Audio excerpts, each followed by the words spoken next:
pakai BPD bahasa Indonesia. Kalau kalian nanti pulang bisa saya beri BPD yang bahasa Inggris. BPD yang bahasa Inggris. Ya. Baik, terus sekalian kita melanjutkan materi yang kemarin. Kemarin kita sudah bicarakan mengenai perimatologi dan prematologi.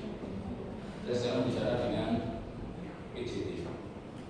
Jadi beda antara prematur dengan PJT. Prematur itu apa namanya? Prematur apa? Definisinya apa prematur? Usia kehamilan kurang dari 37 minggu. Ya. Kalau pertumbuhan janin terhambat itu tidak sesuai dengan masa kehamilannya. Jadi misalnya dia bisa prematur, bisa tidak.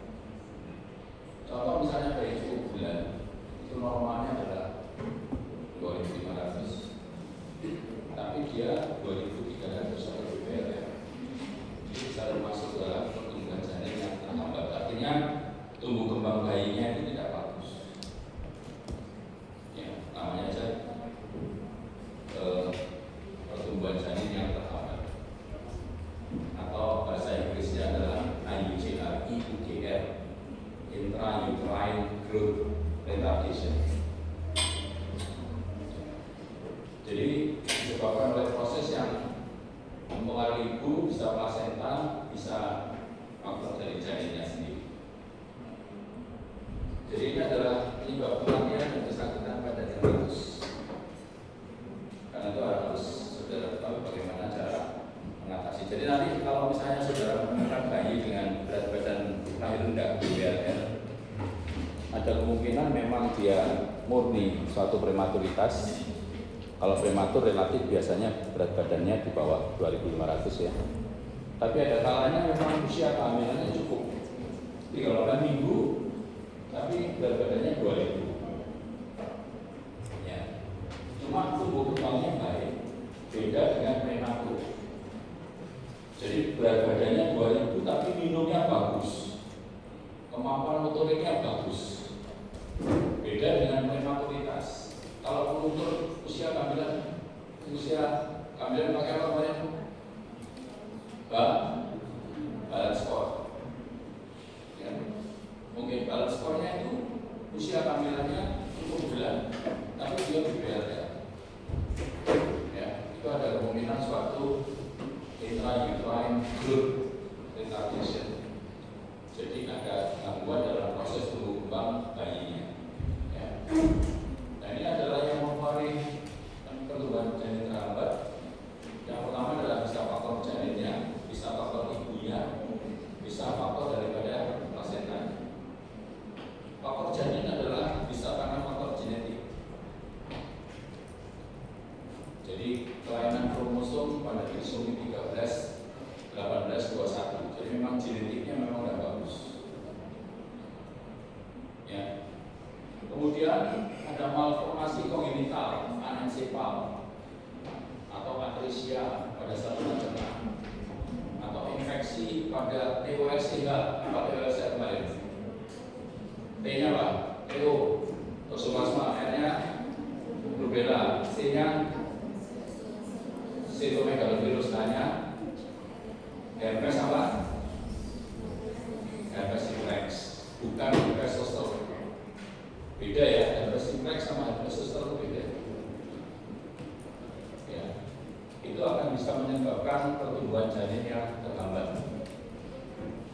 Contoh pada kasus dengan rubella. Rubella apa kemarin? Pada rubella bisa terjadi apa?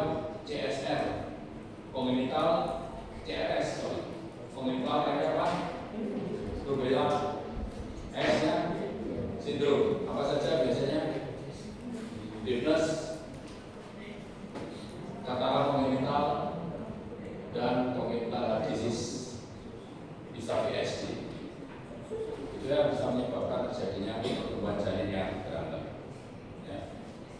Kelainan metabolisme macam-macam ya, thalassemia, ketonuria yang bisa menyebabkan pertumbuhan janin terhambat. Benar kelainan ibu pada menyebabkan dia tidak berkembang dengan baik. Malnutrisi pada ibu, kurang energi kalori misalnya. Saudara mungkin hidup di perkotaan, di daerah Citralaya yang luar biasa. Nanti kalau ke puskesmas, pinggiran itu pasti akan ketemu dengan ibu-ibu kurang energi kalori, bayi-bayi dengan malnutrisi dan stunting. Itu kan banyak sekali. Ya, yang kelihatan di sini kan seger-seger. Makannya juga makan yang fast food luar biasa. Kandungan kalorinya, kandungan garamnya, kandungan karbohidrat, kandungan glukosanya tinggi. Jika nanti kalau sudah masuk ke daerah pinggiran, maka saudara akan menemukan ibu dengan kurang energi kalori, malnutrisi, bayinya malnutrisi, bisa marasmus, bisa kwashiorkor, ya, bisa marasmus kwashiorkor, bisa stunting, ya, underweight, banyak sekali. Ya. Jadi kelainan itu pada preeklamsi dan eklamsi bisa menyebabkan terjadinya penyakit pertumbuhan janin terakhir. Ibu perokok, nikotinnya, ya, saya tidak tahu kalau bapaknya perokok itu mempengaruhi. Kenapa? Iya, pasif. Makanya bapak dan ibunya jangan merokok. Karena terjadi pasif, rokoknya pasif ya. Kemudian hipoksimia pada penyakit jantung bawaan pada ibunya. Jadi sejak awal dia memang sudah hipoksi. Kalau penyakit jantung bawaan pasti ibunya itu hipoksi sejak awal. Ya. Kemudian faktor status sosial ekonomi, misalnya usia ibunya muda. Pasti ada yang dari Madura ya? Ada yang dari Madura? Oke. Yang dari Madura, ini saya kembalikan kepada wilayah saudara. Di Madura itu ada tertulis usia kehamilan, usia pernikahan adalah di atas 20 tahun. Ya, ada itu. Besar tulisannya. Orang Madura itu kadang-kadang 12 tahun menikah. Termasuk ini. Ya. 12 tahun itu sudah menikah. Ya, jangan tanya gimana caranya ya. Karena pengadilan agama itu tidak mengizinkan harusnya, tapi dia bisa menikah. Ya, isu usia muda ibu. Kemudian short skater, ibunya pendek. Makanya kalau saudara masuk ke bulan ini atau hamil, maka pasti ditanya pada persalinan dengan ibu pendek, maka risiko untuk dilakukan seksual cesarean. Karena kalau punya pendek, apa yang juga tidak berkembang? Panggulnya. Ya, makanya dilakukan tindakan lebih cepat pada pasien-pasien dengan ibunya pendek, biasanya panggulnya sempit. Kemudian primiparitas. Ya, primiparitas. Belum pernah hamil ya. Hamil pertama itu ada bisa ngatur makanannya, lupa. Ya, emesis gravidarum. Dia muntah terus pada 2-3 bulan pertama. Gak bisa makan, gak bisa minum. Maka akan terjadi malnutrisi pada ibunya, termasuk bayinya juga akan terjadi malnutrisi dan bisa terjadi pertumbuhan janin terhambat. Gradasi multiparitas. Ya. Kalau anak ketiga itu tidak apa-apa. Kalau anak ke-15 misalnya, ada yang saudaranya 15. Bayi lagi orang muda di sini. Tuh, saya bisa cerita karena saya di Madura dan saya 5 tahun di sana. Jadi saya tahu benar. Ya. Anaknya 7, 18. Jadi gradasi multiparitas, maka dia akan menghasilkan bayi yang kualitasnya juga tidak terlalu bagus. Akan terjadi obesitas, ya, pertumbuhan janin. Faktor plasenta, ya, plasenta juga kadang-kadang kalau plasentanya tidak bagus berkembang, kan plasenta itu bukan jalan masuknya makanan nutrisi dari ibunya menuju ke bayinya. Kalau plasentanya tidak bagus, tidak intak, bayinya juga masih terhambat, tidak terhambat detil, tidak berjalan dengan baik. Maka bayi yang dikandung juga akan terjadi gangguan pada nutrisinya, termasuk gangguan pada oksigenasinya dan sebagainya. Ya. Kemudian kehamilan kembar, ada yang kembar di sini. Mana? Oh, perempuan lagi, kembar. Oh ya. Untuk besar-besar. Berapa berat lahir dulu? Jualan berapa? Satunya 2,3. Apa yang terjadi pada pasien dengan kembar? Pasien bayi kembar itu nakal, bukan nakal besar. Pada waktu dia hamil, pada waktu dalam kandungan, maka akan terjadi yang kita sebut twin transfusion atau fetal transfusion, di mana saudaranya itu mentransfusi kepada saudaranya. Jadi yang satu itu adalah polisitemia vera, HB-nya 20 atau 22, saudaranya cuma 8 atau 10. Karena yang 8 ini mentransfusi kepada saudaranya. Ya, fetal transfusion atau twin transfusion. Jadi begitu lahir, salah satu yang harus dilakukan adalah melakukan pemeriksaan darah untuk mengetahui bahwa satu saudaranya itu polisitemia itu HB-nya tinggi, satunya anemia karena mental. Ya. Nah, bisa terjadi PJT, artinya apa? Kalau plasentanya satu dipakai 2 bayi, tentunya nutrisinya juga akan terganggu, tidak bisa merata. Kecuali kalau 2 plasenta, bisa 2 plasenta. Ya, kalau 2 plasenta satu-satu, ya itu tidak apa-apa. Tapi kalau 1 plasenta, maka nutrisinya akan dibagi 2, akan bisa terjadi pertumbuhan janin yang terhambat. Ya. Kemudian ada yang disebabkan infeksi kongenital, ya, kemudian gangguan genetik pada awal kehamilan itu juga menyebabkan terjadinya pertumbuhan janin terhambat. Ya. Nah, kematian daripada bayi dengan pertumbuhan janin terhambat itu relatif tinggi sekali, 5-20 kali lebih tinggi daripada bayi dengan sesuai masa kehamilan, yang beratnya sesuai dengan masa kehamilan. Penyebabnya ya tidak mencukupi pasokan dari plasenta, sudah saya sampaikan. Yang kedua adalah hipoksi kronis, yang ketiga adalah anomali kongenital. Nah, yang kita waspadai pada bayi pertumbuhan janin terhambat hampir sama dengan apa yang terjadi dengan rematik, yaitu berkurangnya lemak subkutan. Padahal lemak subkutan itu merupakan salah satu cara untuk mempertahankan tubuhnya. Dia merupakan cadangan energi. Ya, jadi misalnya kemarin saya sampaikan, misalnya cadangan lemak coklat misalnya.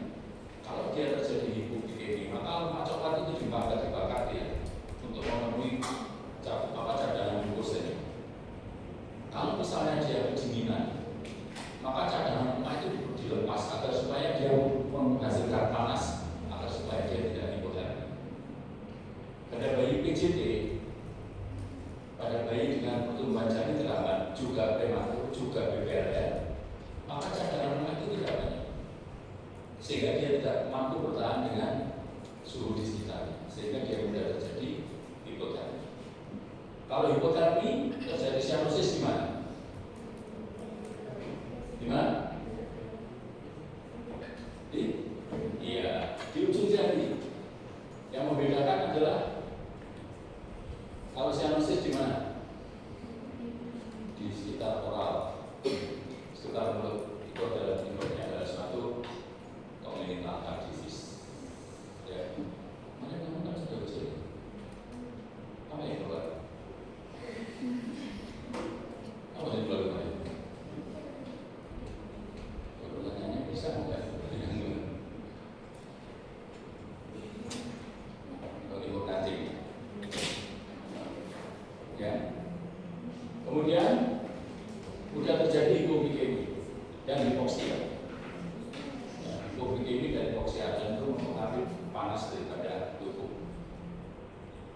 hipobikemi. Seperti saya sampaikan, cadangan lemak coklatnya pada bayi PJT sama dengan prematur pada BBR juga sedikit. Sehingga kalau misalnya dia terjadi hipobikemi, maka cadangan lemak itu harusnya dibakar untuk menghasilkan glukosa. Tapi pada bayi dengan PJT, bayi dengan hipoterapi dengan prematur, dengan BBR, maka cadangan glikosinya itu menurun dan yang mana? Oh iya.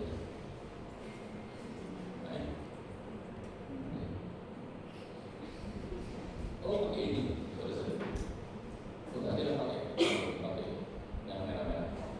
Ini ya, cadangan glikosinya akan menurun dan kapasitas glukosa akan bermasalah. Ya. Hipotermi menjadi masalah hipobikemi. Hipotermi itu sahabat karibnya hipobikemi, bestinya hipobikemi. Bayi yang hipotermi biasanya disertai dengan hipobikemi. Bayi yang hipobikemi biasanya disertai dengan hipotermi. Ya, itu teman baiknya, sama-sama menyebabkan bayi tersebut menghadap Tuhan Yang Maha Esa dengan cepat. Ya. Jadi hipotermi berpotensi menjadi masalah hipobikemi. Nah, keterlambatan pertumbuhan janin teramat, terutama bisa terjadi pada bayi prematur kecil masa kehamilan, ya, akibat infeksi tadi, infeksi kongenital, malformasi berat, hipoksia kronis, asfiksia, hipobikemi, dan apa yang terjadi itu akan berkembang menjadi anak itu pada waktu dewasa. Jadi kita lihat pada 2-5 tahun itu gurunya prestasi di sekolah. Mudah-mudahan saudara dulu tidak PJT waktu kecil, tidak masuk waktu sekolah masuk PJT. Ya. Tapi kita harus waspada, penanganan bayi prematur itu susah-susah gampang. Kalau bayi tersebut kurang dikasih nutrisi, maka akan terjadi malnutrisi, bisa terjadi underweight, ya. Tetapi kalau kelebihan nutrisi, maka dia bisa terjadi hiperkolesterolemia dan akan menyebabkan terjadinya kelainan jantung di pinggir. Ya, jadi agak susah. Ya. Yang kelebihan itu menyebabkan masalah, kurang juga menyebabkan masalah. Nah, ini adalah yang kemarin saya sampaikan, terjadi infeksi bawaan atau TBC-nya. Ya.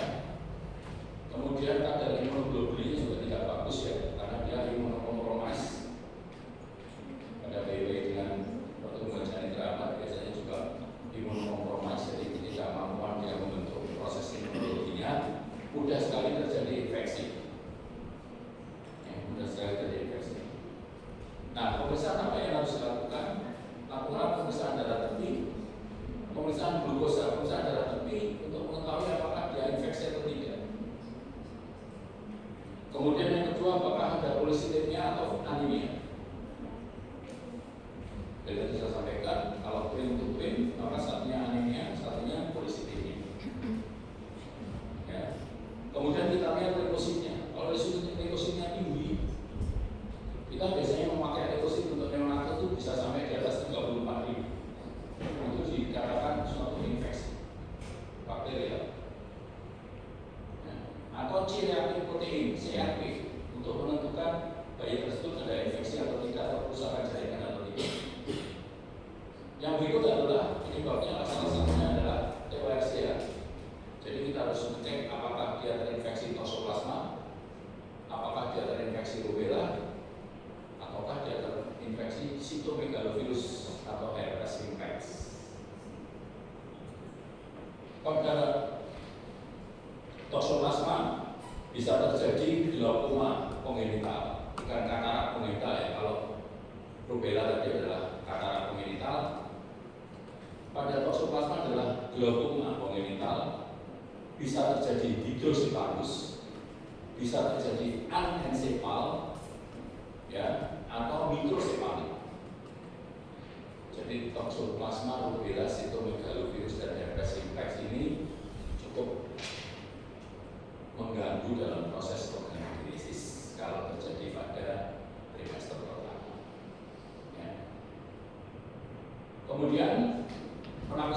sudah puas di kepala juga diperlukan. Ya, kadang-kadang pada bayi-bayi kecil seperti itu sudah terjadi intraventricular hemorrhage, terjadi perdarahan di otaknya. Maka kita harus melakukan USG. X-ray.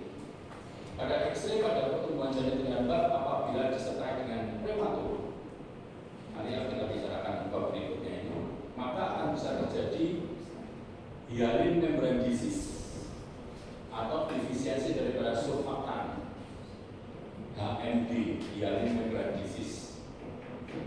Ya, ada 4 derajat, 4 grade, maka grade keempat parunya akan putih. Kalau kita sebut sebagai white lung, kayaknya tidak akan bisa bernafas dengan baik dan angka mortalitas sangat tinggi sekali. Ya. Kemudian tata laksana di ruang salin, maka siap-siap melakukan resusitasi. Saya mau tanya, minggu depan ada ramen untuk resusitasi. Resusitasi 600. Kamu sudah melakukan resusitasi 600? Belum. Kok saya disuruh minggu depan ya, Rabu siang. Islam.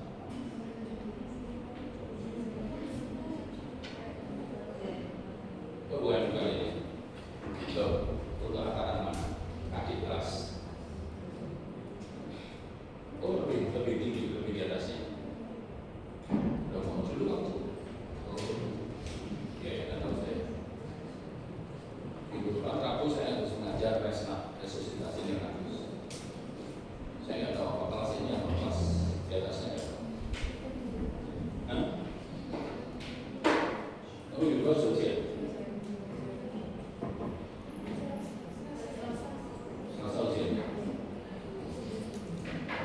Memang gagal itu diberikan pada semester berapa? Belum ada, kalau dapat belum sama sekali. Baik, untuk dewasa juga belum.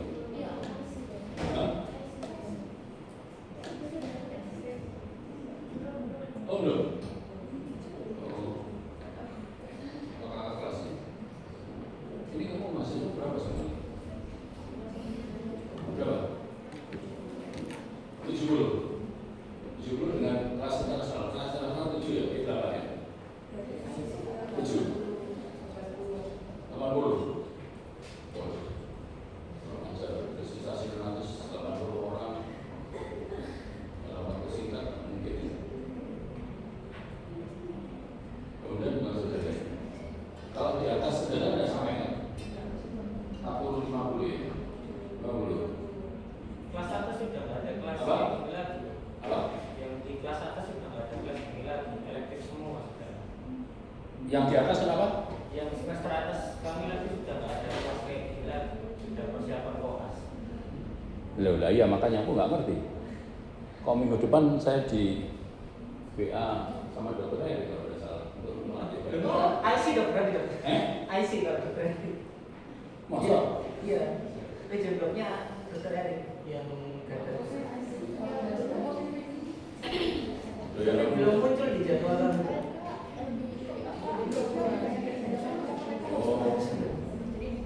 Oh gitu. Ya kalau kita bapak-bapak nggak apa-apa, menjelaskan banyak nggak mungkin kalau tentang resusitasi yang habis.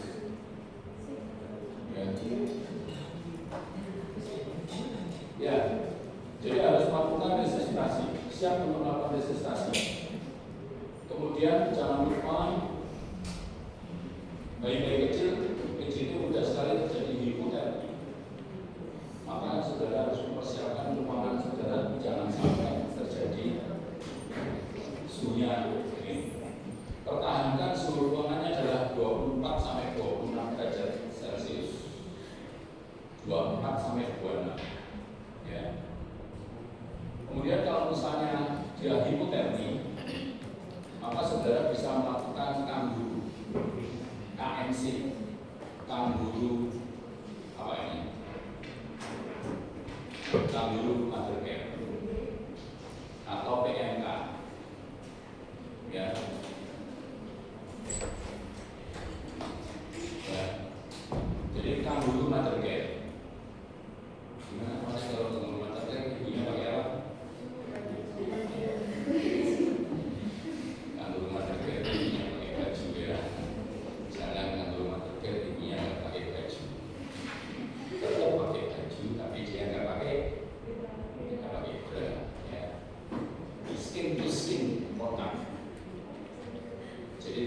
transfer suhu antara ibunya dengan bayi, tapi tetap pakai baju.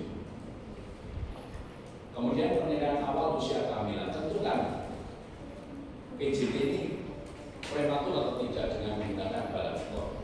Ya.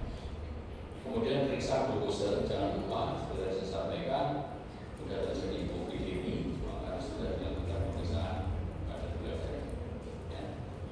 Pemeriksaan glukose ini serial ya. Kalau misalnya bayinya kecil, juga bayinya besar. Nanti setelah ini saya bicara mengenai stable. Stable itu sebetulnya kalau menurut teori kan stable-nya nampak ini. Stable saya itu slide-nya jumlahnya 102. Jadi selesainya besok pagi. Saudara itu waktunya memang minta pas gitu ya. Kalau sudah jam 5 bisa. Jam 5.10 kami juga 16.40 pada saya. Sudah bisa. Sudah selesai. Pada slide saya masih 100. Ya. Baik. Kemudian jadi pada bayi kecil memang diusahakan kita rutin melakukan pemeriksaan glukose serial karena dia mudah terjadi hipoglikemi. Ya. Dan bayi kecil tidak boleh terlalu lama dipuasakan. Dia harus segera minum. Saudara-saudara sekalian, lambung seorang bayi itu sebesar kaca kecil. Jadi kalau saudara memberikan ASI pada bayi saudara, 1 tetes saja itu sudah cukup. Jangan memaksakan untuk minum susu formula. Ya, biarkan ASI saudara sudah dikaruniai oleh Tuhan Yang Maha Esa, gunakan ASI itu untuk anak saudara. Di awal pasti tidak seperti minum dari tumbler itu bocor tidak kayak gitu. Dia hanya sedikit, bahkan kalau kita lihat kolostrum itu cuma sedikit, warnanya kuning pekat begitu, ya. Tapi tetap diberikan pada ASI, pada bayinya. Ya, 1 tetes sudah cukup untuk lambung bayi. Jangan langsung anak pertama langsung ASI-nya banyak 1 galon gitu enggak. Dia butuh waktu untuk jadi ASI-nya banyak. Dan ASI itu akan dirangsang banyaknya adalah dari isapan daripada bayi. Kalau diperah dia akan turun. Ya, kalau diperah akan turun. Saudara yang dari IMD siapa yang dari ASI eksklusif siapa? Siapa? Dokter dari dan peminta toh? Sudah dengar kan? Tanya, kalau menyadari, kalau saudara menyadari dari saudara yang masuk dalam perut bayinya apa?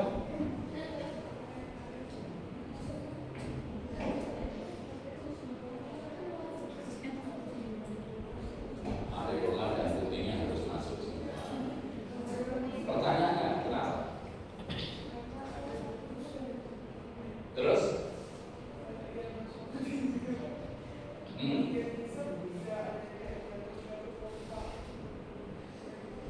Proses apa yang terjadi pada saat puting berada di dalam mulut bayi? Kalau saudara menetes puting saudara di mulut bayi, posisinya di mana? Atau ngomong di dalam mulut ya? Di palatum. Kenapa di palatum? Kenapa di palatum? Ada proses apa? Apa yang membedakan seorang bayi minum ASI ibunya dengan minum dari itu? Apa bedanya? Oh, baik para ibu calon. Di dalam mulut bayi ada proses yang disebut sucking dan suckling. Jadi puting itu nipple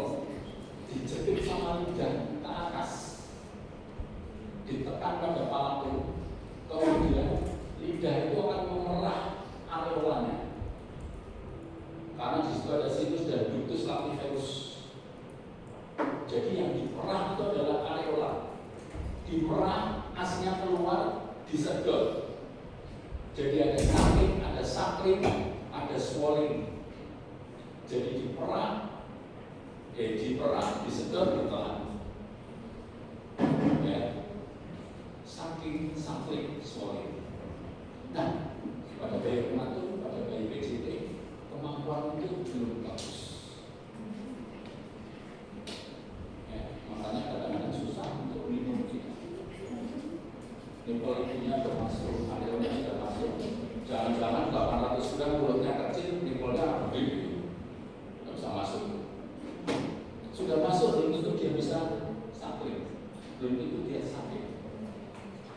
Ya, ada sakit, ada sakit, ada swelling. Jadi dia harus mengatur koordinasi antara memerah, menekan, membisap, dan menelan, dan bernapas. Itu butuh koordinasi refleks yang sangat rumit, yang kalau bayi PJT, bayi prematur, bayi BBLR itu kesulitan. Ya, makanya saudara harus pintar-pintar. Kalau yang mudah-mudahan saudara dapat bayi kecil aja. Kalau melahirkan bayi kecil maka merepotkan. Ya, tapi jangan gede-gede. Melahirkan 5 kilo anak pertama lagi. Oh, ya. Pemberian minum secara dini memang harus dilakukan. Jadi harus diberikan minum secepatnya agar supaya enterosit itu sel-sel dalam saluran cerna itu tetap hidup.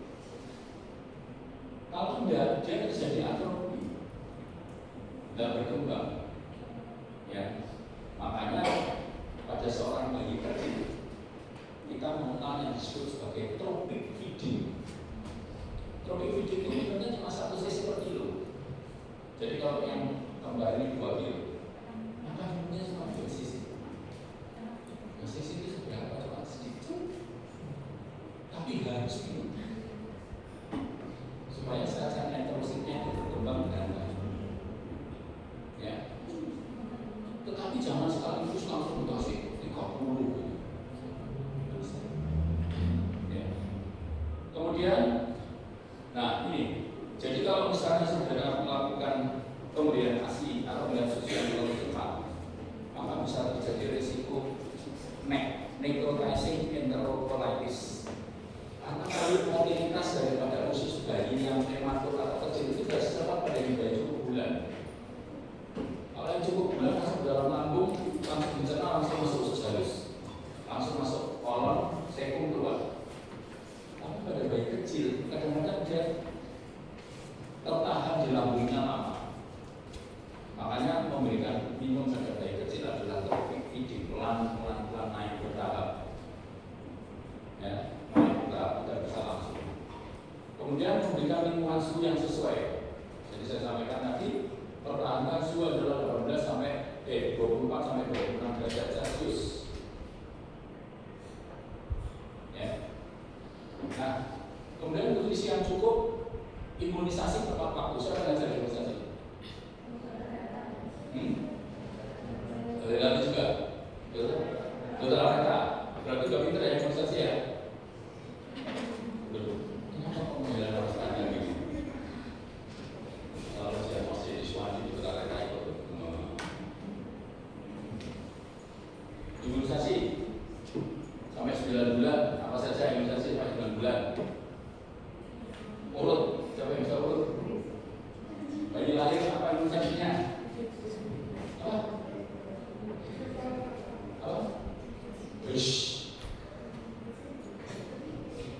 Begitu bayi lahir, imunisasi yang pertama diberikan adalah hepatitis B pertama, 0, HB0. Ya, setelah HB0 diikuti oleh polio yang pertama. Baru setelah itu DPT. Ya, kemudian HIV, hemofilis hepatitis B, ya, sampai selama 3 kali, setelah itu nanti 9 bulan MR, measles, rubella. Di tengah-tengah itu ada PCV untuk pneumococcus.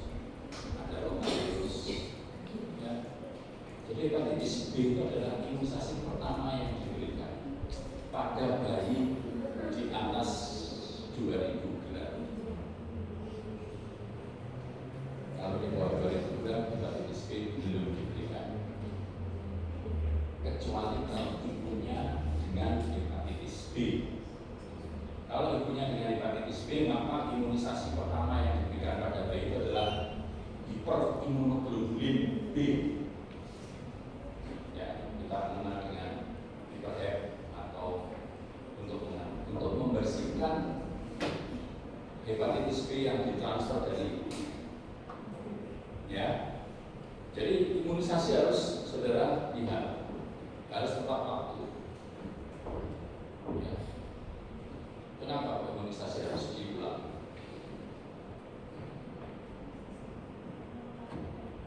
Karena waktu itu maksudnya.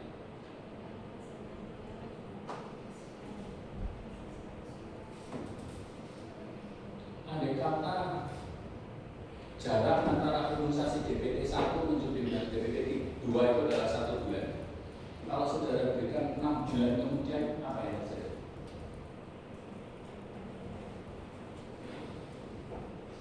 Apa yang terjadi? Makanya di sini disebutkan imunisasi harus tepat waktu.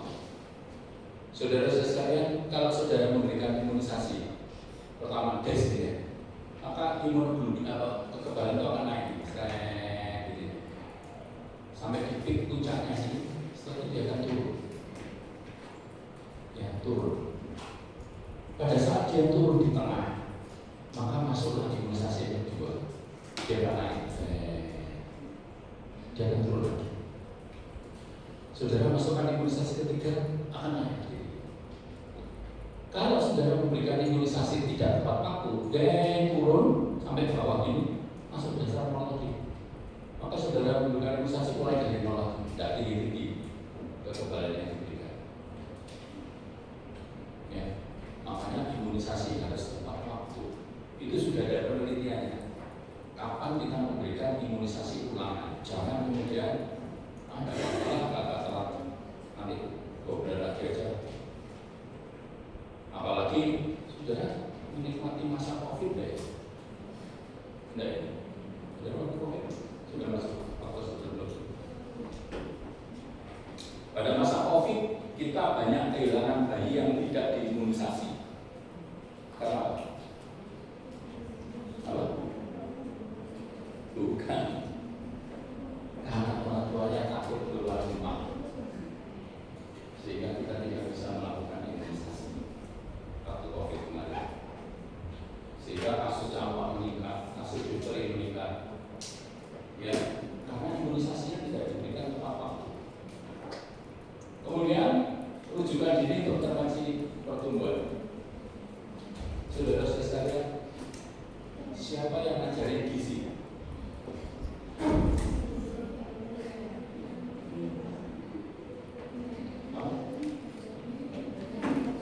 Betul tidak? Apa yang saudara diajarkan untuk seorang bayi, maka apa yang kamu lihat dari lihat apa yang harus dilakukan? Lihat kurva tubuhnya ya, apakah dia stunted, apakah dia underweight, ya, apakah dia apa namanya? Itu harus dilihat ya kurva itu. Nanti kalau saudara akan bekerja di Suwandi,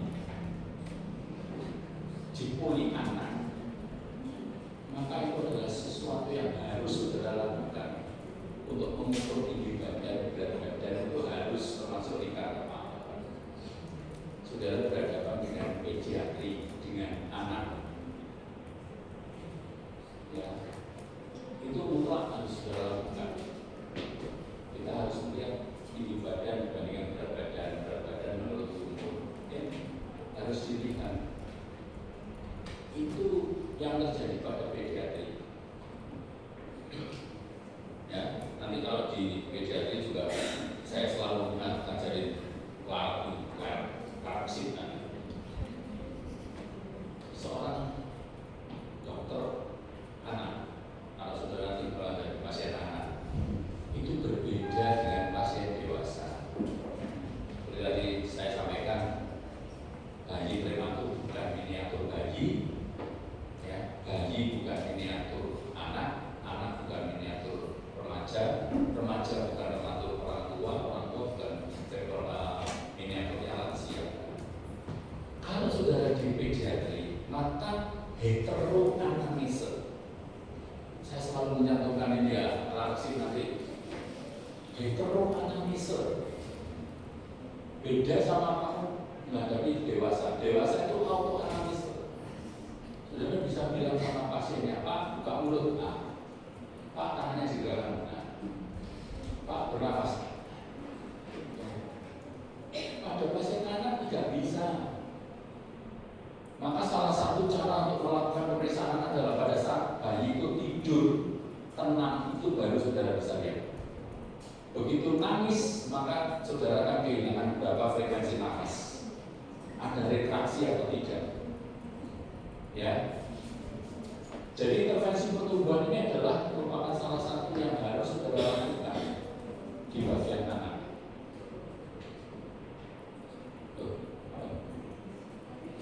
Ini apa sih? Apa sih?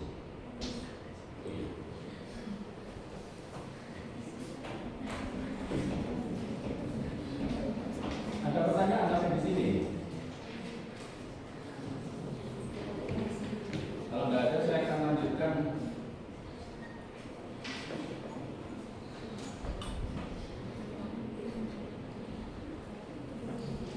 Gawat nafas ya.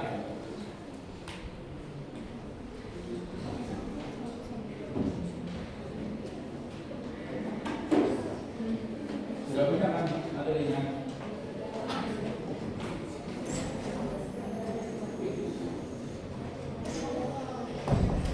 Saya perhatikan mengenai gawat nafas pada bayi baru lahir. Gawat nafas pada bayi baru lahir bisa jadi pada prematur bisa, cukup bulan bisa, ya. Pada ICU bisa, pada PCC bisa, semua bisa menyebabkan terjadinya gangguan nafas pada bayi baru lahir. Frekuensi nafas bayi itu normalnya adalah 40 sampai 60 kali per menit. Normal adalah 40 sampai 60 kali. Jadi kalau lebih dari 60 kali, maka dia disebut sebagai nafas cepat atau mati.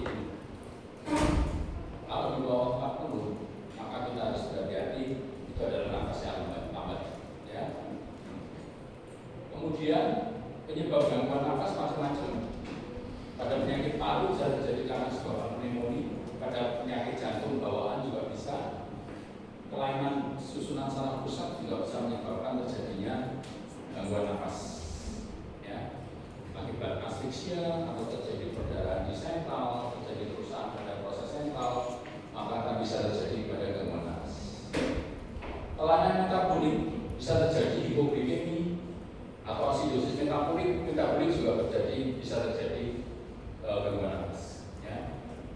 Kelainan bedah, pneumotoraks, bisa hernia diafragmatika atau tracheoesophageal fistula. Saudara-saudara sekalian, trachea dan esofagus itu tidak bersatu.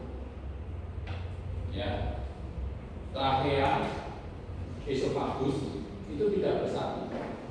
Di dalam rongga mulut itu sudah terpisah. Mana masuk makanan, mana masuk udara pernafasan. Dia tidak bersatu.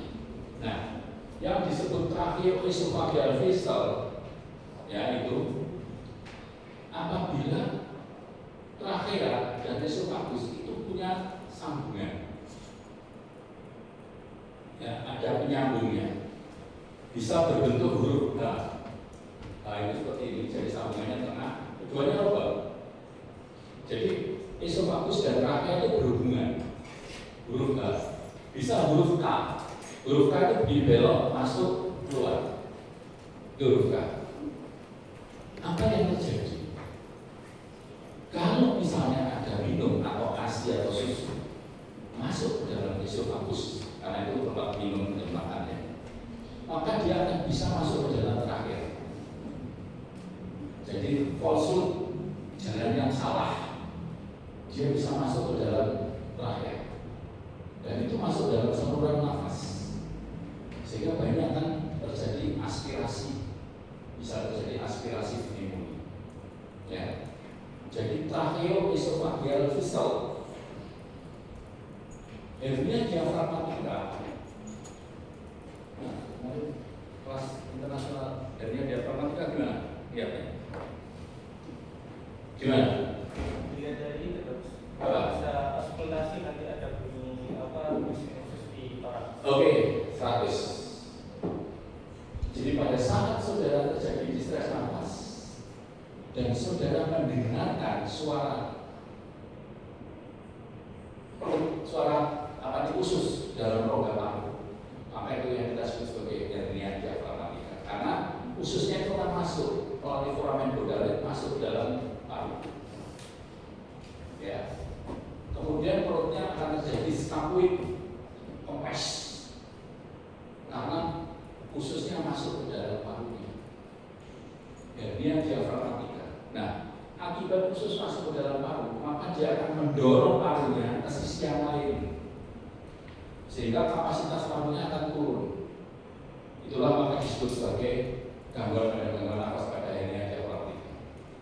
Yang berikutnya dalam pelayanan adalah MAS, Meconium Aspiration Syndrome, atau MAS atau SAM, sindroma aspirasi mekonium.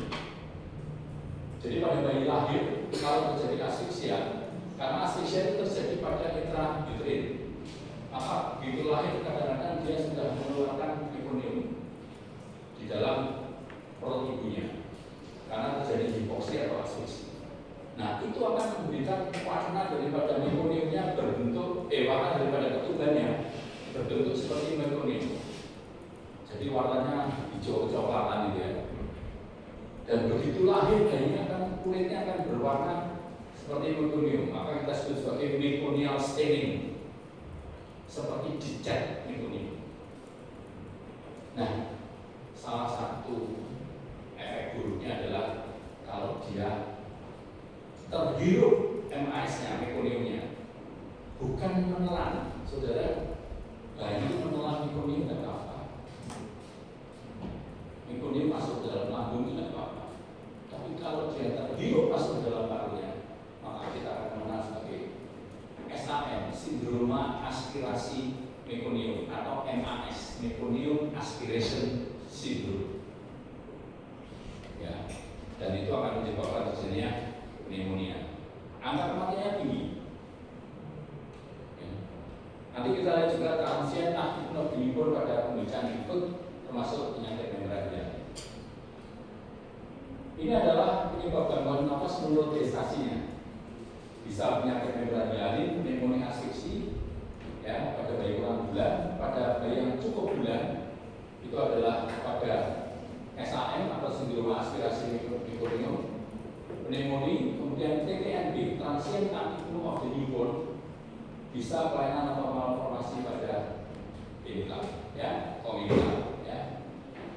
Baik, oleh karena itu dalam menentukan bayi tersebut gangguan nafasnya dikarenakan apa, maka kita harus melihat waktu timbulnya gangguan nafas.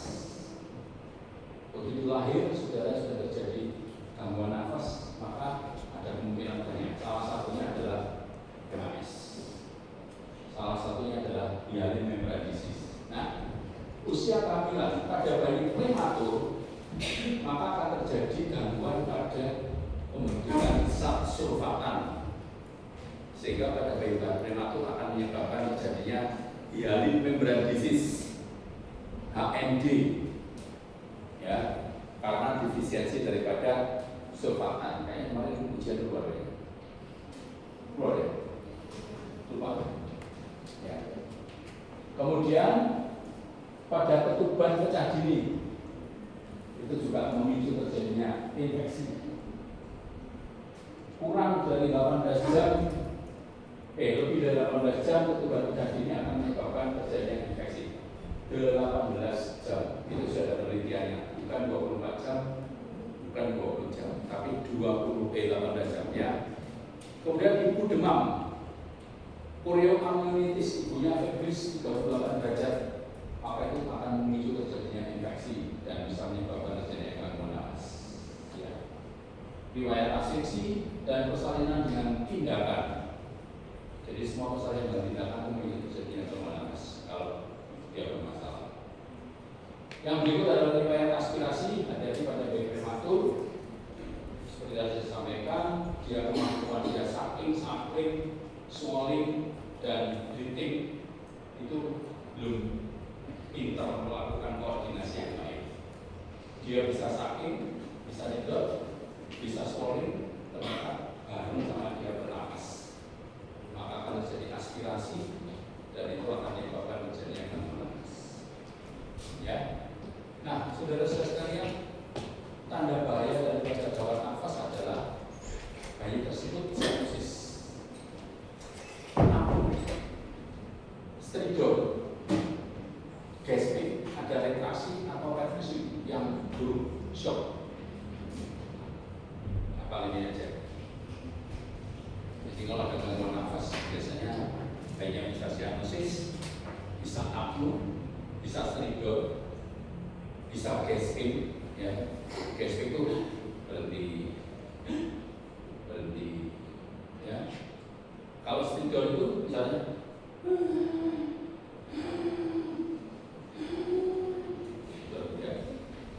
ya, kalau bising gimana sih? Siapa yang asma? Asma itu bising ekspirator. Bising ekspirator itu asma.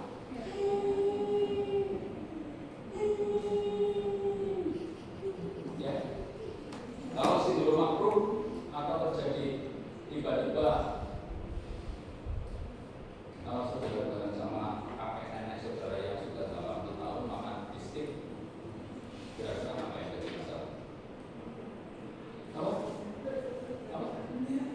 Tidak bisa menjawab. Kalau dia punya hipas, nggak bisa mencerna dengan baik, akan terjadi choking masuk dalam saluran cerna, saluran nafas. Yang terjadi adalah stridor. Hati-hati. Ya, apa yang mau saudara lakukan? Apa? Biarin aja berdua. Apa? Handling manuver. Apa yang manuver? Apa? Ya. Gimana? Ya. Dirangkul dari belakang. Tekan. Ya. Begitu sudah tekan, maka diafragma itu akan mendorong parunya untuk memberikan lontaran kepada makanan. Kalau bayi terjadi aspirasi, apa yang harus dilakukan? Apa ya? Back brew. Jadi bayinya ditidurkan tangan, tengkurakan, ini kaki kiri kanan, tangan kiri kanan, bangun terus dipukul punggungnya sama dengan ini. Supaya keluar. Ya. Itu yang dilakukan back brew. Ya. Jadi ini adalah tanda daripada gawat nafas, sianosis, apnu, stridor, gasping, ada retraksi. Nah, untuk melakukan penilaian daripada gawat nafas atau distress nafas, kita menggunakan skor yang kita sebut sebagai Downer score. Downer score ada 5 Downer score. Yang pertama adalah frekuensi nafas. Frekuensi nafas berapa tadi? Normalnya frekuensi nafas 40 sampai 60. Ya. Maka kalau frekuensi nafasnya 60 sampai 80, kita memberikan skor 1. Ini skornya 1. Kalau lebih 80 kita pakai skor 2. Yang kedua adalah sianosis. Retraksi, itu keliru. Retraksi. Kalau tidak ada retraksi 0, kalau retraksinya berat sampai seluruh otot nafasnya bergerak, itu retraksi berat, itu skornya 2. Kemudian sianosis yang skor 2 itu banyak sianosis diberikan oksigen, tetap sianosis, maka skornya itu. Kalau yang 1 diberi oksigen, dia membaik. Kemudian yang 3 adalah RNT. RNT adalah saudara dengarkan pakai stetoskop, ada udara masuk tidak dalam paru.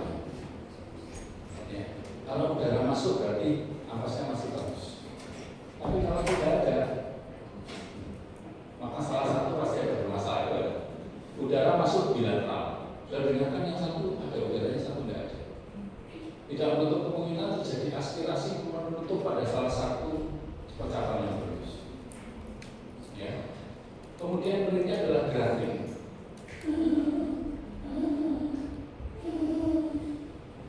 Yang dua malah kalau dari kejauhan kita tanpa stetoskop sudah dengar. Ya. Maka kita berikan skor masing-masing. Sekarang bagaimana cara melakukan tindakan? Kalau kurang dari 4, ya, maka kasih oksigen saja. Kalau 4 sampai 6, maka kita memberikan apa yang kita sebut sebagai CPAP atau Continuous Positive Airway Pressure. CPAP,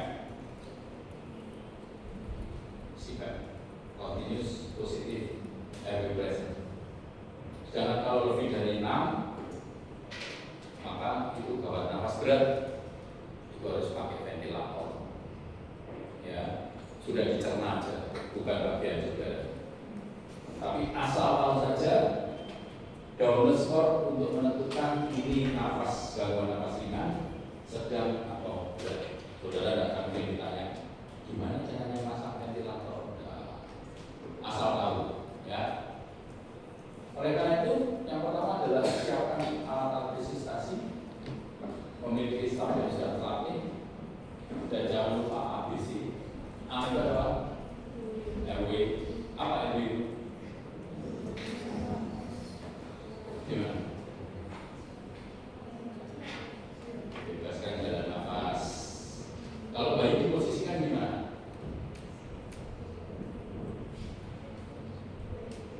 Diganjal bahunya agar supaya semi-fleksi.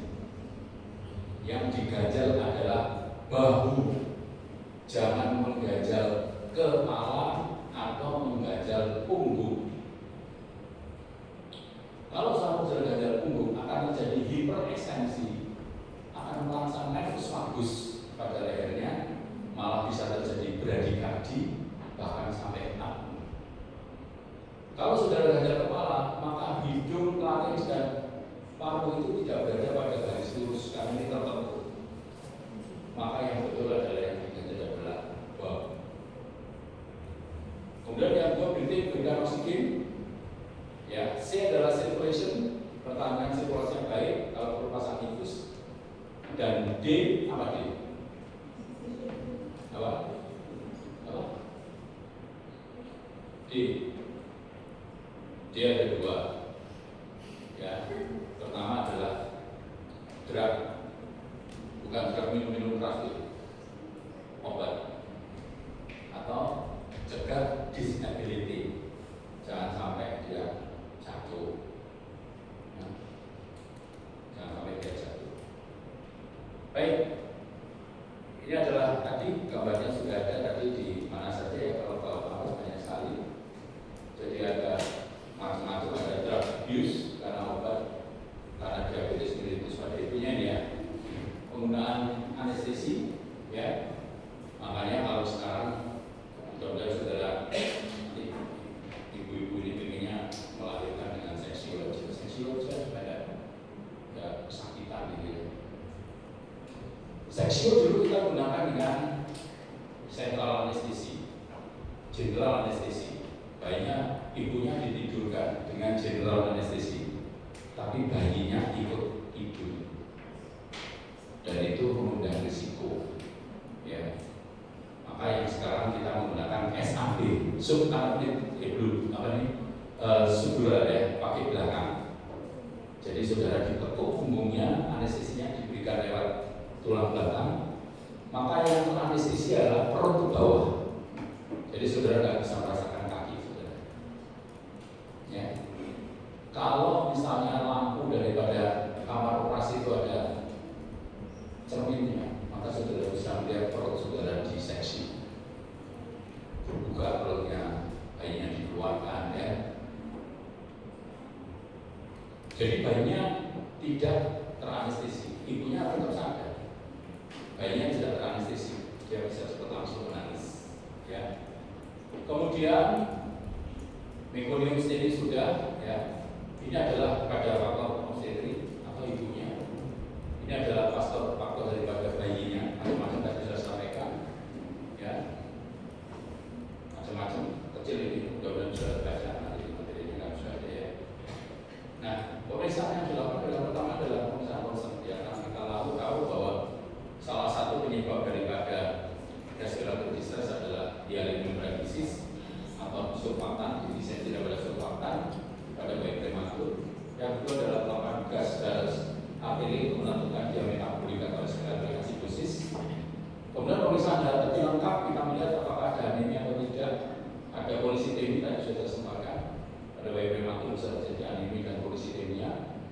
Kemudian pemeriksaan kadar glukosa gula darah ya. Dan sudah disampaikan pada bayi prematur pada kecil seringkali bisa terjadi imunokompromis. Jadi ketidakmampuan daya tahan tubuhnya sehingga mudah sekali terjadi infeksi. Ya, baik. Kemudian tata laksananya adalah kalau perlu diberikan antibiotika karena dia tidak terlalu bagus untuk kemungkinan terjadinya infeksi. Ya. Nah, ini adalah penyebab umum gawat nafas. Yang pertama adalah TTN atau transient tachypnea of the newborn, TTNB atau transient tachypnea of the newborn. Yang kedua adalah hyaline membrane disease. Yang ketiga adalah aspirasi mekonium. Yang keempat adalah Ehrlich syndrome, saya bilang salah satu. Yang berikut adalah pneumonia dan yang terakhir adalah congenital disease atau penyakit jantung bawaan. Ya. Sekarang yang pertama, transient tachypnea of the newborn. Ada clue-nya, nanti pada soal ada clue-nya. Transient tachypnea of the newborn itu terjadi pada bayi yang cukup bulan. Ya, cukup bulan atau mendekati cukup bulan. Jadi nanti kalau ada soal terjadi bayi distres nafas, ada retraksi, ada cyanosis, ada granting, ya. Dan usia kehamilan ibunya adalah usia kehamilan bayi adalah 36-37 minggu. Jangan memilih hyaline membrane disease. Karena hyaline membrane disease itu terjadi pada bayi yang prematur. Sedangkan transient tachypnea terjadi pada bayi yang mendekati cukup bulan atau cukup bulan. Ya. Dia hilang dalam 3-5 hari. Jadi dia tidak akan berlangsung lama. Dia self-limiting. Dia akan membaik dengan sendirinya. Ya. Makanya nanti ada soal, saudara perhatikan benar. Ya. Karena ini terjadinya pada bayi yang cukup bulan atau mendekati cukup bulan. Ya. Nah, faktor risiko yang bisa terjadi menyebabkan terjadinya transient pneumonia adalah makrosomi bayi besar. Bayi besar cukup bulan, hati-hati itu bisa menyebabkan transient tachypnea. Tanda daripada distres nafas baik itu TTNB maupun meconium aspiration syndrome maupun hyaline membrane disease maupun Ehrlich maupun pneumonia maupun congenital disease itu sama, semua dilakukan penilaian memakai Douglas score. Tandanya adalah tetap tachypnea, retraksi, cyanosis, RN3-nya tidak ada. Yang kelima adalah granting atau melinting. Sama, gambarannya hampir sama. Cuma saudara sekarang tinggal melihat clue-nya apa. Ya. Seperti ini adalah clue-nya adalah bayi cukup bulan, bayi besar, kadang makrosomi, kadang-kadang ibu dilahirkan dengan seksio sesarian, terutama pada waktu yang dulu dengan general anestesi. Ya, sedasinya ibu berlebihan.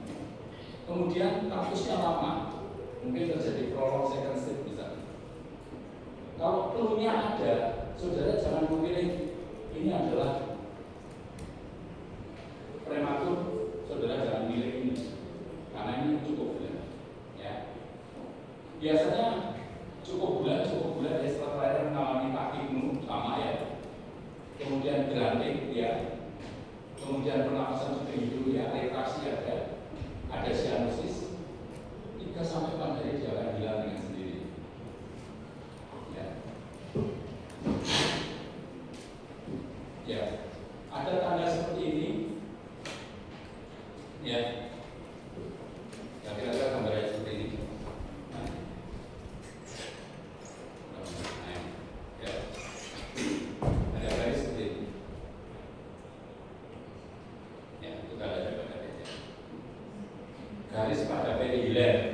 terjadi kardiomegaly ringan, peningkatan volume paru, dan umumnya ditemukan cairan paru pada rongga pleural.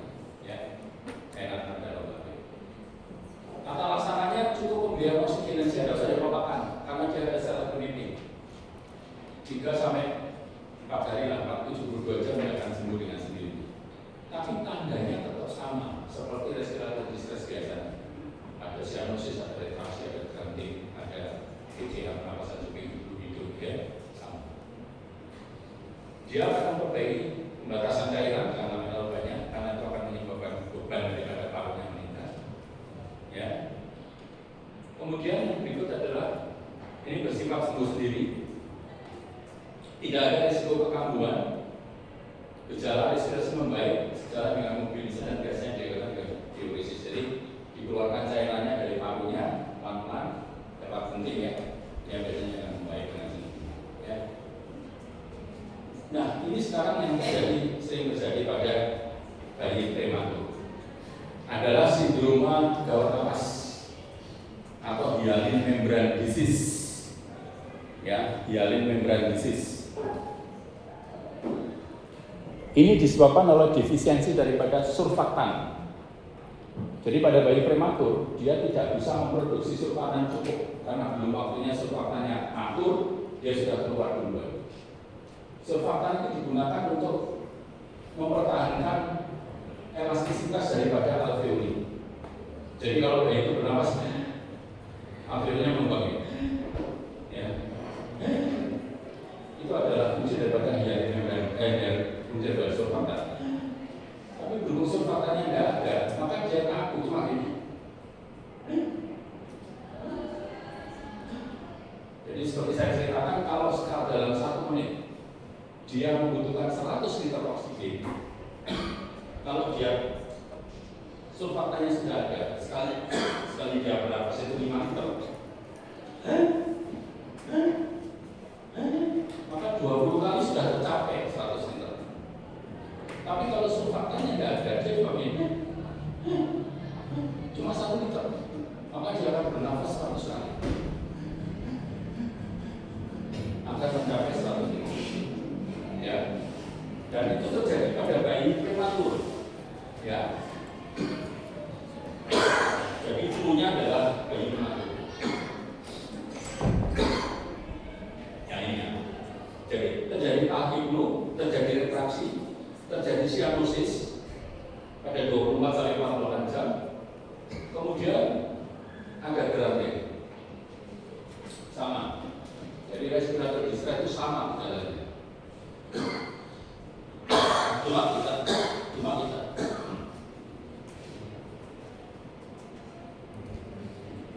Cuma kita harus tahu belumnya di mana.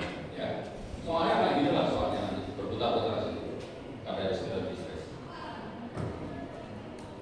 Pada neonatus yang lahir pada usia kehamilan 32 minggu, insidennya meningkat dengan semakin prematurnya neonatus. Jadi kalau 32 minggu, 30 minggu, 28 minggu mungkin risiko terjadinya HMD atau hyaline membrane disease lebih besar. Ya.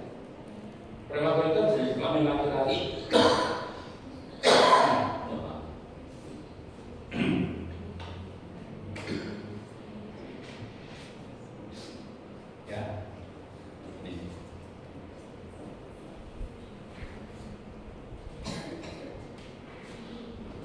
Nah, pada prematuritas maka dari membrane ini akan dikurangi apabila diberikan dexamethasone atau kortikosteroid pada waktu bayi masih dalam kandungannya sebelum dia lahir.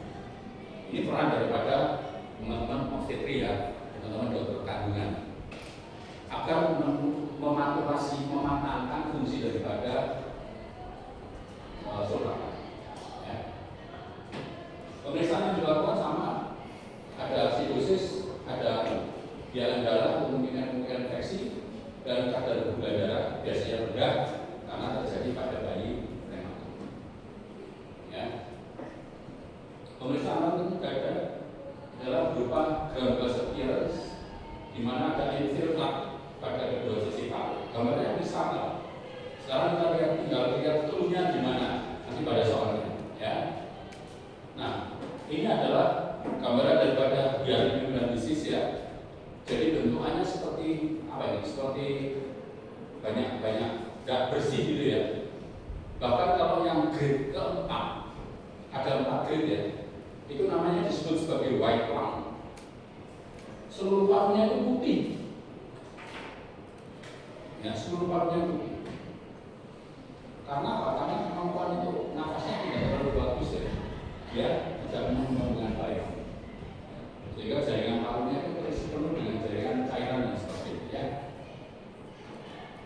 Tata laksananya tetap aja tata laksana bayi prematur, jangan sampai terjadi hipotermi, jangan lupa dia mengatur cairannya, pemberian antibiotika, ya, untuk diberikan. Ya. Nah, kalau perlu diberikan surfaktan, saya tinggal saudara nanti bekerja di mana sebagai dokter apa?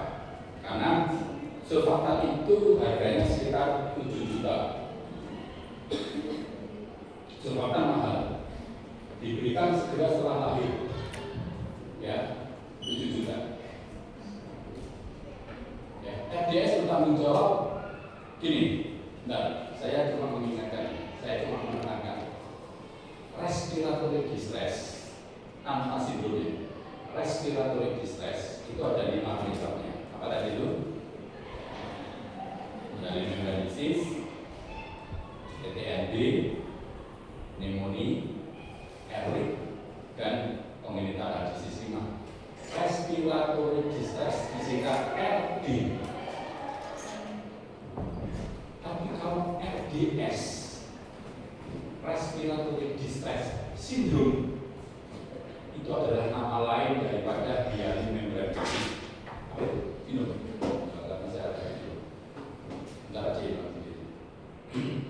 Respiratory distress syndrome itu nama lain daripada hialine membran disease. Ya, ada sindromnya ya. RDS. Beda dengan respiratory distress tanpa sindrom, itu yang 5 tadi. Kalau respiratory distress syndrome itu nama lain daripada HMD, hialine membran disease. Ya, ini RDS bertanggung jawab untuk 20% dari semua kematian neonatus. Ya. Jadi itu adalah RDS, itu adalah hialine membran disease. Ini adalah MAS, meconium aspiration syndrome. Cluenya adalah ketubannya meconial.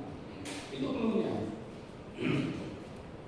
Jadi kalau ketuban meconial, cluenya ketuban meconial, maka bayi yang terjadi respiratory distress, bukan respiratory distress itu adalah suatu SAM, sindroma aspirasi meconium atau meconial aspiration syndrome. Jadi ada cluenya.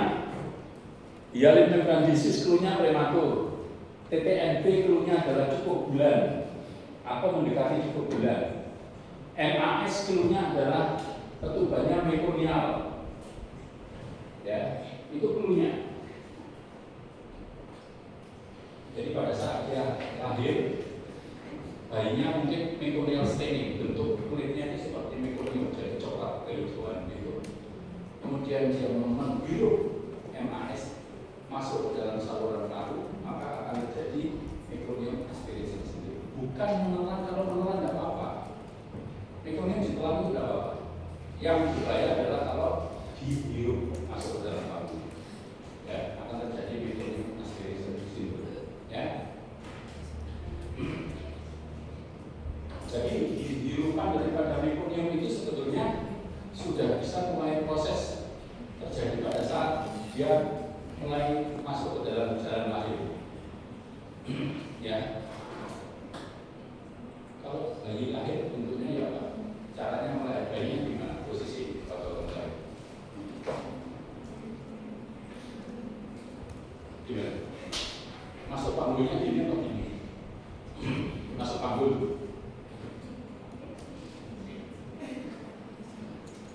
Panggul saudara itu mulai memanjang ini mulai berarti. Loh. Oh, yang punya panggul malah tidak tahu. Panggul saudara itu mulai berarti kepalanya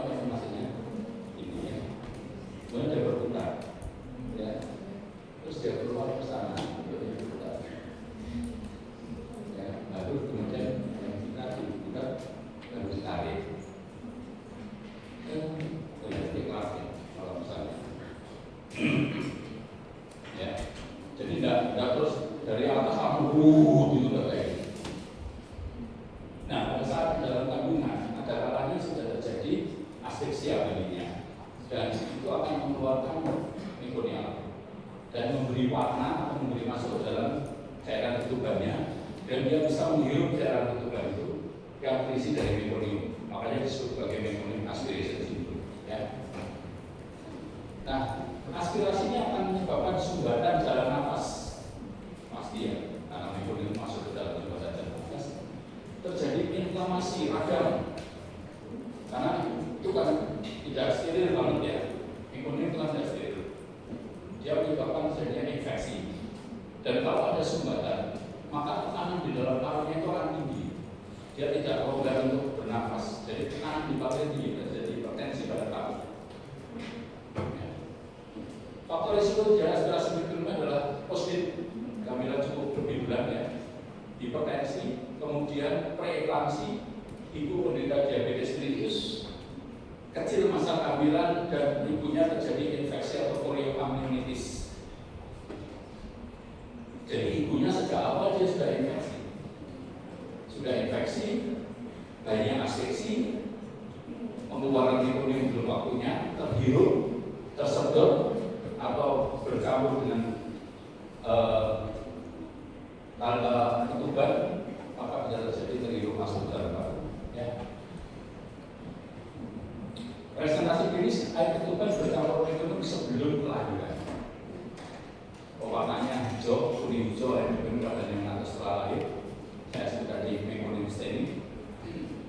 Gagal nafas dan terjadi hipertensi pada parunya. Persisten pulmonary hypertension of the newborn, karena pasasenya tidak bagus karena menyumbat, tersumbat oleh mekonium. Ya, terjadi PPKN, persisten pulmonary hypertension of the newborn. Ya. Kita harus lakukan analisa gas darah, kemudian kultur, karena itu penyebab daripada infeksi. Jadi harus lakukan pemeriksaan kultur darah, pemeriksaan darah lengkap. Kita harus melihat leukositnya berapa, ya, karena ada kemungkinan suatu infeksi.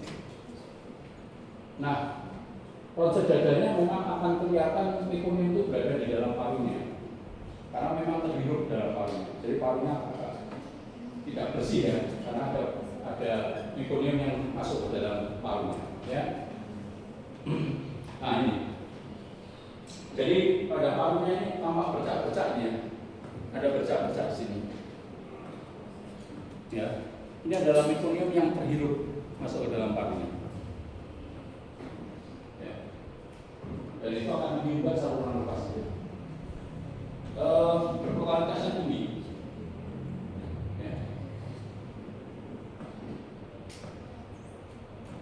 Oleh karena itu, pada bayi yang ketubannya mekonial, maka harus segera dilakukan isapan mekonium. Harus segera. Kalau bayinya itu ketubannya jernih, tidak usah dihisap, tidak usah, karena dia ditelan terbang. Tapi kalau ketubannya mekonial, maka harus segera dihisap. Ya. Bahkan pada saat saya pertama kali mengikuti resusitasi neonatus, kira-kira tahun 2006 ya, 20 tahun yang lalu, itu saya protes waktu itu. Protesnya kenapa? Karena hisapan daripada mekonium itu dilakukan pada saat kepala bayi keluar dari kajian vagina itu. Jadi kepalanya keluar gini, belum lagi badannya, kepalanya kita jongkok, terus masukkan saksi mulut ini. Ya, bisa dulu, sekarang enggak. Setelah lahir baru disedot ya. Kalau dulu nggak perlu seperti itu. Kita bayangkan, kok sengsara sekali itu orangnya. Harus cukup. Ya. Kemudian tata laksananya mengosongkan isi lambung untuk menghindari aspirasi lebih lanjut. Pasang OGT. Bayi itu beda sama dewasa. Dewasa itu NGT, pada anak itu NGT. NGT itu apa sih? Apa? Oke, nasogastrogenia. nasogastric tube. Pada neonatus kita pakai OGT, orogastric tube. Jadi sonde itu langsung masuk ke dalam mulut, tidak melewati hidung. Orogastric tube langsung masuk ke dalam lambung. Kenapa kok begitu? Karena kalau pakai NGT, maka akses kedua lubang hidup bayi itu salah satu terisi oleh nasogastric tube. Padahal ini kadang-kadang kita pasang NGT 2 ini. Ya, kalau dewasa kan memang hidungnya gede ya, jadi masih bisa. Tapi pada bayi kecil, oleh karena itu akses oksigen ini harus dikurangi dengan memasang OGT, orogastric tube. Jadi langsung masuk ke dalam lambung, langsung masuk esofagus lambung. Ininya masih terbebas sehingga kita bisa menggunakan kedua lubang hidungnya untuk memasang oksigen. Ya, jadi harus dihisap supaya tidak terjadi aspirasi lebih lanjut. Kemudian karena terjadi hipoksi, maka kita harus melakukan koreksi daripada metabolik asidosisnya, ya, melakukan pemeriksaan daripada blood gas. Kemudian sama kita harus koreksi terhadap hipoglikemi, hipokalsemi maupun hipotermi. Jadi pada dasarnya itu hipoglikemi, hipotermi itu adalah mainannya bayi kecil. Kita harus jaga. Ya. Kemudian kita lihat kerusakan organ yang lain, karena kalau hipoksia maka akan terjadi otaknya rusak, ginjalnya bisa jantung maupun hepatnya. Ya, ini jadi persiapan melakukan vibrasi, tekan ya, agar supaya ini bisa lepas mekonialnya dan keluar pada udara pernapasan. Ya. Kemudian itu tadi pulmonari toilet dibersihkannya. Kemudian jangan lupa diberikan antibiotika. Karena itu mengandung infeksi, ya, diberikan ampicillin dan gentamicin dan gunakan CPAP, continuous positive airway pressure. Hasil akhir pencapaian kematiannya bisa mencapai 50%, jadi cukup tinggi kematian daripada MAS. Ya, hati-hati. Kemudian bayi yang hidup kadang-kadang terjadi swelling neurologi, ya, displasia bronchopulmoner dan sebagainya. Sekarang yang berikut adalah, yang ketiga adalah airway. Airway itu adalah hati-hati saudara kalau misalnya ini masalahnya resusitasi neonatus. Kalau bayinya saudara lakukan apa ini? Pakai apa? PDP apa sih? Ventilasi tekanan positif. Menggunakan apa? Oke, menggunakan ambulpeg. Ambulpeg yang saudara gunakan untuk resusitasi neonatus itu beda dengan ambulpeg yang dilakukan oleh pasien dewasa. Ukurannya lebih kecil dan saudara harus tahu tekanannya juga harus kira-kira. Ya, jangan saudara berlatih melakukan resusitasi neonatus seperti latihan bersama Nadira. Tahu Nadira? Tidak tahu Nadira. Nadira itu orang yang bodybuilder yang ini, yang kelihatan kayak apa? Itu kalau resusitasi langsung ke, ya, nanti pecah. Bisa terjadi pneumotoraks. Ya, bisa terjadi pneumotoraks. Ya, jadi airway itu adalah kadang-kadang kesalahan kita untuk melakukan resusitasi. Kadang pecah terjadi pleura yang bocor dan masuk udara menyebabkan terjadi pneumotoraks. Nih, pernapasan dibantu dengan ventilator, tapi juga bisa terjadi spontan. Bisa terjadi juga pada menggunakan VTP, ventilasi tekanan positif. Ya, spontan bantuan ventilator, CPAP, ya, atau dengan terapi surfaktan. Surfaktan itu memberikan terapi agar supaya surfaktan itu berkembang dengan baik. Kadang-kadang terbawa hasil. Surfaktannya berfungsi dengan baik sehingga sampai kadang-kadang mengembang parunya sampai terjadi pleural dan pneumotoraks. Ya, ini tekanan ventilasi yang berlebihan pada resusitasi. Ventilasi dengan balon resusitasi. Ya. Bahwa nafas kondisi klinis yang tiba-tiba memburuk, ya, kemudian disertai dengan orang asimetris karena ada pneumotoraks, ada udara yang lepas masuk lewat pleura. Ya. Ini harus dalam pemeriksaan foto posisi AP dan mata. Ya, sudah terang, tinggal 3 menit. Jadi hati-hati nanti kalau saudara pelatihan resusitasi pada saat melakukan PTP, saudara lihat bayinya 800 gram, beda dengan bayi yang 1,5 kilo, beda dengan yang 2,5, beda yang 4 kilo cara melakukan PTP. Tekanannya itu berbeda. Jangan 800 gram saudara sarapan dengan 4 piring sehingga tekanannya kok pecah gitu. Terjadi elit. Ya, jangan dekompresi. Ya. Kemudian apung. Apning itu adalah banyak nafasnya berhenti. Apung. Jadi ada apung prematur. Bayi-bayi yang prematur kadang-kadang lupa bernafas. Tiba-tiba saja dia nggak nafas. Apa yang mau saudara lakukan? Kalau bayinya nggak bernafas tiba-tiba, ya, dikagetin satu. Yang tidak terlalu mengejutkan apa? Nah, cukup dilakukan sama sambil ditekuk kakinya atau tidak perutnya. Ya, kamu ya. Dikagetin itu jangan, ya memang ini kan saya hanya mengatakan ya, bagaimanapun juga bayi kecil itu adalah manusia. Dia punya perasaan. Itu harus saudara pegang. Ya, tidak disampaikan di kaget itu. Boleh. Apa yang sedang terjadi misalnya di Sri Lanka, bayinya 40, perawatnya cuma 2. Ya. Malah mereka itu gantian tidur atau mungkin gantian melakukan administrasi. Maka yang satu akan berkeliling dengan 40 bayi. Sudah ngantuk gitu ya, lewat gitu. Maka bayi pertama itu matanya masih setengah ngantuk ini. Bayi kedua juga buka satu mata ini.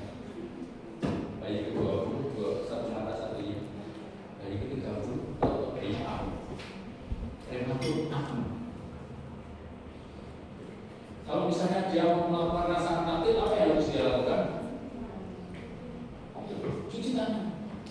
Sudah ngantuk, cuci tangan. Ya. Maka dia lakukanlah yang disebut dengan head banging, inkubator banging. Jadi inkubatornya dipukul. Kaget. Ya, nafas lagi. Tutup mata lagi. Tapi itu tidak manusia, karena dia manusia seperti kita. Lalu lihat, ya, jadi kita harus hargai. Tetap cuci tangan, lakukan makanan kaki. Ya. Nah, risiko pada neonatus bisa terjadi hipotermi, hipoglikemi, anemi, hipovolemik, aspirasi, ya, penyakit jantung, penyakit paru, obstruksi, infeksi, meningitis, gangguan neurologis, semua bisa menyebabkan terjadi apung. Apung, terutama apung prematur itu bisa sering terjadi. Ya. Nah, apalagi kalau bayi kurang dari 32 minggu, kalau terjadi apung, maka hati-hati, penyebab utamanya adalah hipotermi. Maka pada bayi di bawah kurang dari 32 minggu, maka bayinya dibungkus plastik. Ya. Kurang dari 1.500 gram atau kurang dari 32 minggu, bayinya dibungkus plastik. Plastiknya plastik bening dan tas resep hitam. Ya. Kenapa harus bening? Kenapa bukan tas resep hitam? Kenapa? Iya, sebenarnya saya lihat ini ada nasihat tentang fisik. Aduh, saya kelas hitam ada kayak putih. Satu dibungkus plastik, yang kedua tahu kepalanya di luar plastik. Jangan pakai tas plastik seperti itu, masukkan sama kepalanya seadanya, tinggal ditali rafia, buang sama-sama ya. Jadi kurang dari 32 ml atau kurang dari 900 gram, maka bayi tersebut dibungkus plastik. Periksa atau kalau misalnya sudah, maka dilakukan kambing mageria. Ya, kambing mageria. Perawatan itu berganti. Lakukan bisa radiologi karena kita harus juga suatu HMD dan sebagainya harus bisa. Tata laksana aku melakukan stimulasi taktil, rangsangan taktil. Nggak usah langsung ambil back di VTP-nya. Rangsang taktil dulu. Ya. Kemudian pengobatan penyebab identifikasi misalnya sepsisnya diatasi, infeksinya, hipoglikemi diatasi, hipoglikeminya kalau ada anemia transfusi, kalau misalnya ada kelainan darah kulit, jadi diperbaiki kartu, ya. Pada sebagian besar yang kasus kakinya sembuh, tambahkan yang kita jangka. Kecuali kalau bayinya bolak balik aku hati-hati ya, karena bisa terjadi kerusakan neurologis, dan itu akan menyebabkan jangka panjangnya terjadi sequelae neurologis. Jadi ada gangguan nafas berat, sedang, ringan, tadi sudah sampaikan di awal, seperti ini, ya, ini saya kira sudah bisa, tadi sudah sampaikan, ya. Oke, 12.40 pas.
Perwakilannya sudah isi dong.